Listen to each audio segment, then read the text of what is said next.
Eu sou Aldaleia Conceição, sou funcionária pública federal aposentada e sou voluntária do GAFAD. O GAFAD é o Grupo de Apoio aos Familiares de Pessoas Desaparecidas de Santa Catarina. E eu entrei nessa luta, né, e estou no GAFAD por causa da história do Michelangelo, né, pelo desaparecimento do Michelangelo. Eu era amiga e vizinha da mãe dele, e ela me procurou para que ajudasse a divulgar o caso do menino do desaparecimento, que ocorreu em Foz do Iguaçu, dia 1º de novembro de 1980. Ele tinha 4 anos e meio de idade e ele foi levado do pátio de casa. O Michelangelo, segundo a mãe contou, né, ela relatou sobre todos os fatos que aconteceram com ele. Ele já tinha um irmãozinho um pouco mais velho, ele era o segundo filho do casal. O casal, naquela época, aparentemente vivia bem. Ele foi uma criança bem amada, muito desejado, e ele era um menino alegre, bonito, ele era uma criança que cativava muitas pessoas. Ele se dava muito com todas as pessoas, conversava, brincava, fazia amizades facilmente. E, inclusive, segundo relatos da mãe, ele conheceu uma pessoa antes dele desaparecer, que tirava ele ia brincar com as crianças perto de casa, e ele desaparecia por horas. E quando ele voltava, a mãe perguntava a ele o que aconteceu, onde ele estava. Ele dizia que estava lá com o tio. E a mãe sempre perguntava para ele, mas que tio é esse? Ele dizia, eu estava lá com o tio. Né? E nunca disse que tio era esse. E ele, de vez em quando, ele dava esses sumiços, né, durante o dia, e voltava e dizia que estava lá com o tio. E a mãe disse que comentou com o pai dele o que estava acontecendo, que o pai disse para ela, olha, você cuida desse menino, porque se acontecer alguma coisa com essa criança, você. Aquela maneira de falar, do pai falar com a né, tentando amedrontar para que ela cuidasse bem da criança, né? Então, esse fato dele sumir por horas, né, alguns dias, foi acontecendo vários dias. E 1 ou 2 dias antes dele desaparecer definitivamente, ele perguntou para a mãe se ele podia ir embora com o tio. Aí a mãe disse para ele, não, você está louco, você vai embora com o tio como? Você não pode ir, você é da mamãe. Aí ele disse para a mãe, mas o tio disse que vai me dar roupa, vai me dar brinquedos. E ele disse que ele abraçou a mãe, beijou bastante a mãe. E ela deu o almoço para ele sentou na sala para assistir um desenho, filmezinho, se não me engano, o filme. Ela até falou que foi o Planeta dos Macacos que passava naquela época. Ele ficou assistindo a TV na sala e ela foi dar banho e colocar o outro filho para dormir. Quando ela voltou na sala, ele já não estava mais. Aí ela achou que ele tinha saído para brincar como de costume, né, com as crianças. No primeiro momento, ela achou normal. E com o decorrer do dia, ele não voltava. E aí começaram a procurar nas redondezas e tal. Naquela época havia chegado um circo na cidade.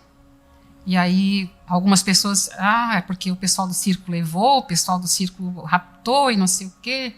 E foram procurar no circo, 2 funcionários do circo foram presos por conta disso. E depois foi constatado que eles não tinham nada a ver com a história. E o Michelangelo, simplesmente, daquela data em diante, ele desapareceu. Ele morava em Foz de Iguaçu, próximo à fronteira. Eles estavam construindo a hidroelétrica, naquela época, Itaipu, né? Itaipu. Então, era bem próximo disso, bem próximo da fronteira. As casas não tinham muro. E, naquela época, as crianças costumavam brincar na rua, umas com as outras, assim, os vizinhos, né? Crianças com as crianças vizinhas, eles brincavam. E, para ela, isso tudo era normal, né? E conhecia toda a vizinhança, né? Segundo ela, conhecia todas as crianças que brincavam com ele, né? Então, ela não tinha aquela preocupação de ficar olhando, de ficar cuidando, né? E naquela época também não se falava muito em criança desaparecida, em pessoa desaparecida. Isso fazem 38 anos que ele está desaparecido, né? Há 38 anos atrás já não tinha essa preocupação, não se falava nisso. A princípio, a polícia culpou a família, culpou a mãe, que não cuidou direito.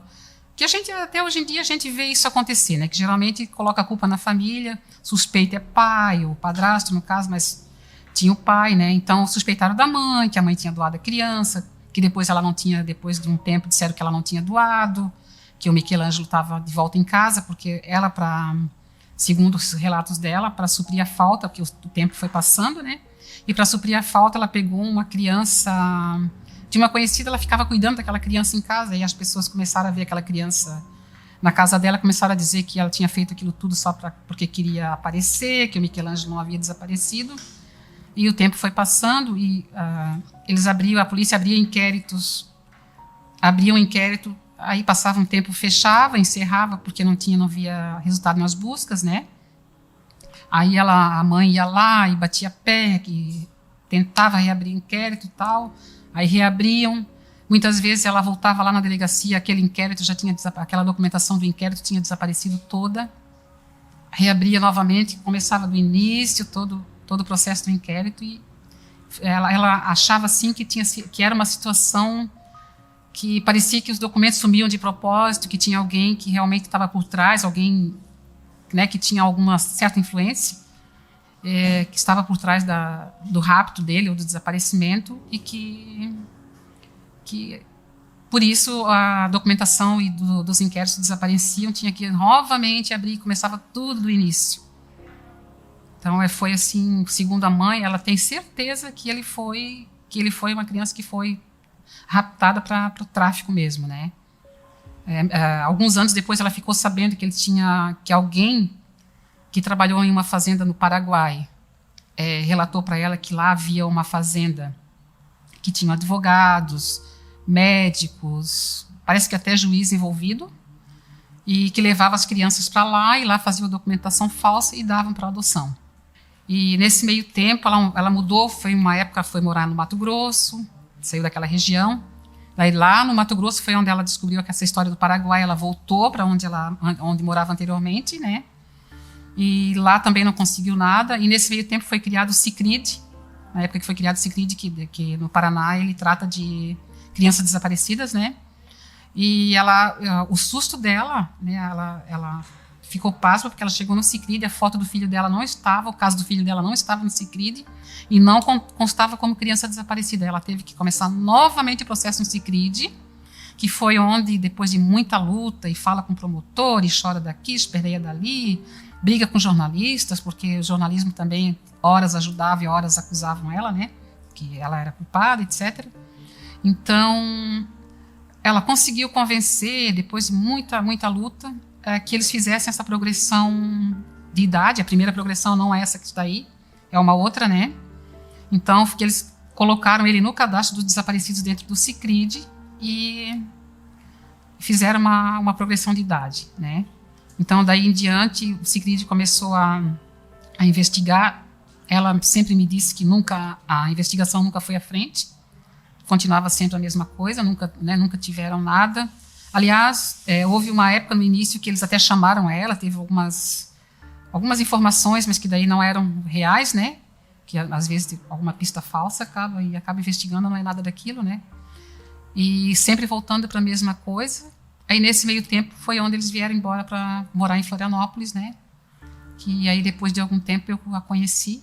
Ela já morava há 10 anos na minha rua e eu não sabia que ela tinha um filho desaparecido. Aí foi onde ela me procurou, ela achou que eu tinha facilidade de comunicação com o pessoal das TVs locais aqui, por um fato que tinha lá para minha rua que eu procurei. Aí ela pediu que eu ajudasse. Eu disse, não, eu não tenho conhecimento, mas eu posso tentar te ajudar. Aí começamos a mandar e-mail para as redes de TV do Brasil inteiro. Fiquei quase 2 anos mandando e-mail para as TVs e tal.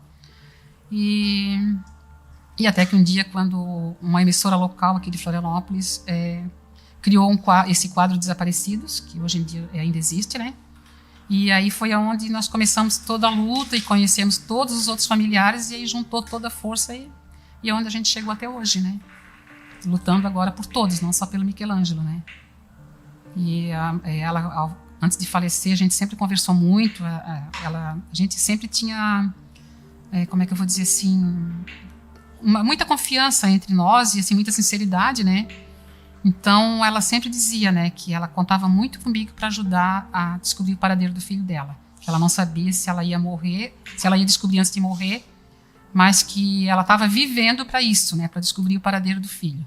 Ela morreu de repente. Ela tinha 57 anos e ela passou mal na madrugada e chamou a vizinha, porque aí na época que ela faleceu, faziam 2 anos mais ou menos que ela tinha mudado da minha rua.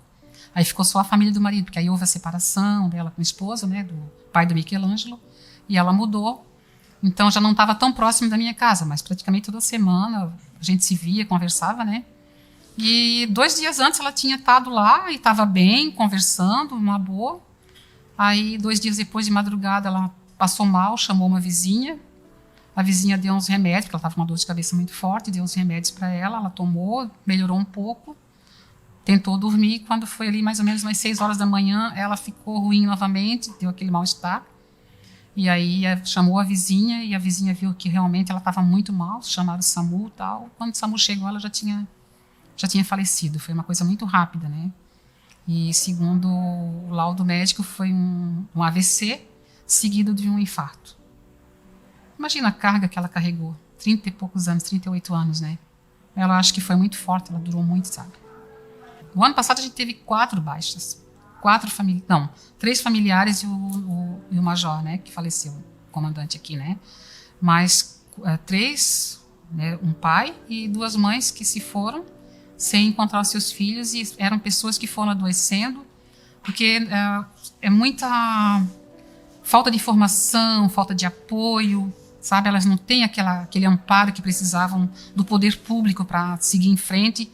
Elas se sentem todas muito fracas, todos os familiares muito fracos, e a maioria deles acaba adoecendo. A gente tem muitos familiares que estão doentes, estão morrendo aos poucos, morrendo a conta-gota, e a gente sabe que uma das causas que está causando todas essas doenças e tudo mais é o estado emocional, é uma tristeza profunda que eles passam, e realmente tem tudo a ver, com certeza.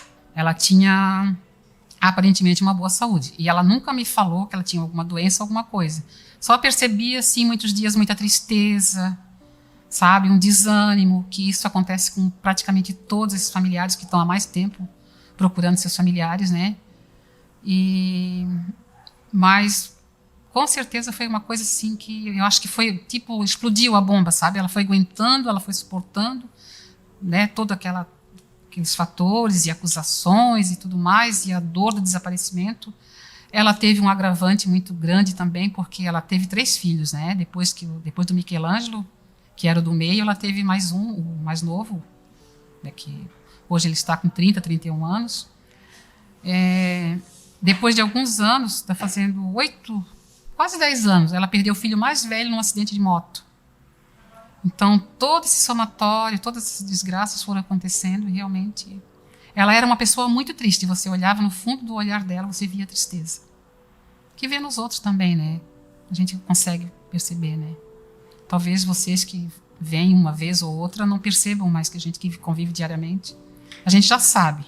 Quando eles chegam, um dia estão bem, outro dia estão um pouco melhor, outro dia estão para baixo. Aí eles choram, eles se debruçam na gente e choram, fazem. A gente percebe que a tristeza é uma constante, é uma companheira na vida dessas pessoas. Você parece que fica emocionado por falar. Fico porque a gente era amiga, sabe? A gente era muito amiga. E foi assim eu me comprometi com ela de ajudá-la, sabe? Eu não vou descansar enquanto eu não souber alguma coisa. Porque era praticamente uma irmã, porque a gente conviveu. Nós começamos a luta pelo GAFAD juntas, porque a gente viu a necessidade que as famílias estavam, e ela, como parâmetro, né, precisavam de psicólogo, de assistência. Nós andamos essa cidade de Florianópolis inteira a pé, no sol quente, procurando psicólogo, tentando arrumar, sabe, subsídio para dar suporte aos demais familiares. E ela foi uma pessoa tão guerreira que ela passou por cima da dor que ela sentia, né, da perda do filho, para ajudar outras famílias, sabe? Então ela foi uma pessoa guerreira, ela foi muito especial. E eu tinha um carinho muito grande por ela mesmo, sabe? Desculpa. Não é, né, sabe, assim, estou falando de coração mesmo. O dia que ela me procurou, que ela falou que ela tinha um filho desaparecido, eu revirei a cama a noite inteira sem poder dormir. Que eu me coloquei no lugar dela. Eu tenho 3 filhos, eu comecei a imaginar, meu Deus, o que eu faria nessa situação? Sabe? Eu disse, não, eu preciso ajudar, eu tenho que ajudar, porque não dá para aceitar ver uma mãe sofrer do jeito que ela estava sofrendo. E ela me contou toda a história do sofrimento dela imaginar um filho pequeno, porque quando é maior, a criança pode se defender, pode falar o nome da mãe, pode, né, pode chorar, pode, não, eu quero voltar com a minha mãe, etc. Uma criança com 4 anos. Nunca se sabe, né? Então ela não sabia se o filho dela estava vivo, se ele passou fome, se ele sofreu, se ele estava feliz, se ele estava sendo judiado. É uma dor muito grande. E só quem tem filho é que consegue entender, sabe? E só quem tem uma pessoa desaparecida na família que consegue entender a dor. Que ela tinha certeza absoluta que essa pessoa que aliciou, porque ele aliciou a primeira criança, né, ele conquistou a amizade, porque ele deve ter saído por livre e espontânea vontade com essa pessoa, porque não chorou, não, né, ninguém viu nada, vizinhos ali de perto não perceberam nada, então ele deve ter saído por livre e espontânea vontade com a pessoa, então a pessoa conquistou e levou. Então a suspeita dela é que ele sempre suspeitou que ele tivesse sido traficado para outro país. Pela história que contaram do Paraguai, né, dele ter sido levado, essa pessoa afirmou para ela que viu a criança, o menino lá nessa fazenda, essa pessoa trabalhava nessa fazenda, né, ele afirmou que viu, ela pediu a ele que ele desse o depoimento à polícia, ele foi, deu depoimento, o sogro dela, porque ela já morava, quando ela conseguiu fazer com que eles ouvissem essa pessoa, ela já morava em Santa Catarina. E aí ela entrou em contato com o sogro dela, o sogro ainda morava lá. Ela entrou em contato com o sogro, para o sogro acompanhar essa pessoa até a delegacia. Essa pessoa deu depoimento. Ele gravou uma fita, que na época era fita cassete, com todo o depoimento dele, e essa fita cassete também desapareceu. Entendeu? Então, ela sempre suspeitou que tinha uma coisa muito grande, algo muito grande por trás do desaparecimento do Michelangelo. A delegacia especializada está com o caso lá, também não tem nenhuma notícia, novidade. A coordenadoria aqui da Polícia Militar também não tem como investigar mais do que... Né, eles não podem fazer mais do que fazem, porque realmente o caso dele é um caso que eu acredito que ele seria de competência até da Polícia Federal, não da Polícia Civil, né? Mas, segundo que eu saiba, não está sendo levado à frente, né, como deveria. Eu acho que o caso dele deveria ser investigado mais a fundo, até mesmo como tráfico, né, de pessoas. Infelizmente, Santa Catarina não tem um núcleo de enfrentamento ao tráfico de pessoas, e essa é uma das nossas lutas. A gente já conseguiu trazer uma audiência pública, trazer a diretora, a coordenadora do Paraná, né, a doutora Silvia Xavier, que é a diretora de enfrentamento ao tráfico de pessoas lá, para nos ajudar. E o nosso intuito agora é conseguir implantar um núcleo em Santa Catarina, para que a gente possa levar esses casos e ficam mais próximos da gente, a gente ficar, né, ficar mesmo em cima, bater em cima e tentar ver o que eles podem estar fazendo para resolver esses casos, né. Eu entrei na causa por ela, eu jamais vou abandonar, não que eu diga, eu prometi para ela, sou obrigada a cumprir porque eu prometi para ela. Não é isso, é que realmente eu quero saber, não só do Michelangelo, é um compromisso que eu tenho, é uma luta que eu abracei, sem ter um desaparecido na família, graças a Deus, mas eu abracei a luta. O GAFAD, ele é um grupo, né, o grupo que apoia os familiares, como eu já falei, e o GAFAD é o coração de toda essa problemática, né, onde a gente consegue dar uma direção humanizada para a situação, né? Porque a gente sabe que as polícias elas não estão preparadas, nem a civil nem a militar ainda, de Santa Catarina, para investigar esse tipo de casos, não por falta de vontade, mas por falta de estrutura, né? E o GAFAD, o que ele faz? Ele se compromete, além de apoiar essas famílias, e a luta, né, atrás de políticas públicas, de subsídios para que a gente possa ajudar mesmo a resolver os casos, né? Não que nós vamos investigar isso e aquilo, mas que a gente está no papel de cobrar das autoridades competentes que se faça algo para a resolução mesmo dos casos. Não adianta ter casos e a polícia, eu estou investigando, 30 e poucos anos, 40 anos, 10 anos e não se vê um resultado. Precisamos de resultados, né? Como eu ouço de muitas mães, que me choca, que dói demais, eu quero encontrar nem que sejam os ossos do meu filho para enterrar. Imagina isso sair da boca de uma mãe. Eu não tenho coragem de falar isso. Bom, eu abracei a luta e sei que vai ser até o fim da minha vida essa luta, né? Então, espero que até o fim da minha estadia aqui nesse plano eu consiga ajudar, né, nessa procura, nessa busca, né, do direcionamento. E de tantos outros também, né? Que a gente acabou que o GAFAD virou uma grande família, que é o coração, é o centro dessa luta toda.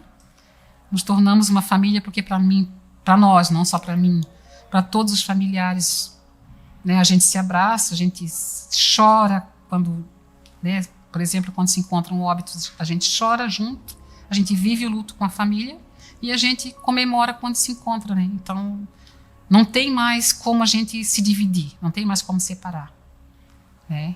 E para as famílias, né, segundo o relato de todos, o GAFAD é importante porque eles encontram esse amparo que eles não estavam encontrando anteriormente, né? Tem muitas mães que diziam, poxa, mas a gente ia lá na delegacia, chegava lá para fazer um BO, primeiro aquele tabu que tinha que esperar 24 horas, 48, 72, que todo mundo já sabe que isso é um tabu, né? Que isso não existe. Aí insistia para fazer o boletim de ocorrência, eles iam lá, faziam o boletim de ocorrência com a maior má vontade, porque a mãe estava lá insistindo, porque a mãe estava enchendo o saco, ou a mãe ou outro familiar, né? E já, assim, vários depoimentos de algumas mães, de alguns familiares que perguntavam, tá, e agora o que vai acontecer? O que nós vamos fazer com esse papel? O que vocês vão fazer? Eu disse, não, você leva esse papel, guarda, se você tiver alguma notícia, alguma novidade, traz para nós. Nos avise. Então, quer dizer, é uma inversão de papéis, é a família que tem que procurar e levar para as autoridades, quando deveria ser diferente. Sabe? Então, realmente as famílias estavam à mercê, né? E desamparadas mesmo. Hoje elas sabem que não estão sozinhas.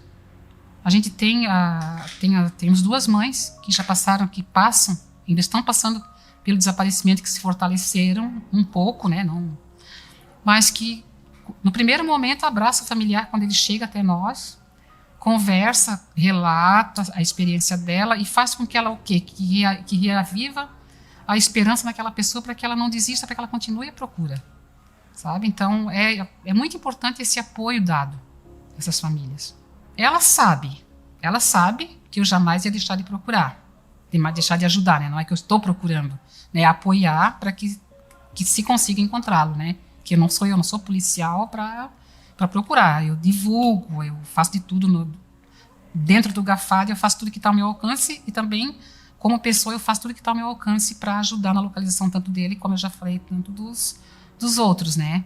Então, ela partiu na certeza de que eu ia continuar a luta, isso eu tenho certeza. E de onde ela está, se ela puder, tá vendo, ela vai saber que eu continuo procurando, né? E eu acho que se encontrar o filho dela, aí ela vai descansar em paz, porque ela mesma falou que ela não ia morrer em paz se ela não soubesse o que aconteceu com o filho dela. Então, eu tenho certeza que ela vai descansar em paz. Porque enquanto não, sabe, assim, mesmo que ela não esteja mais aqui, que ela tenha lá onde ela está o poder de saber o que aconteceu com o filho dela, mas tem toda a família, né, que precisa de uma resposta, que precisa saber.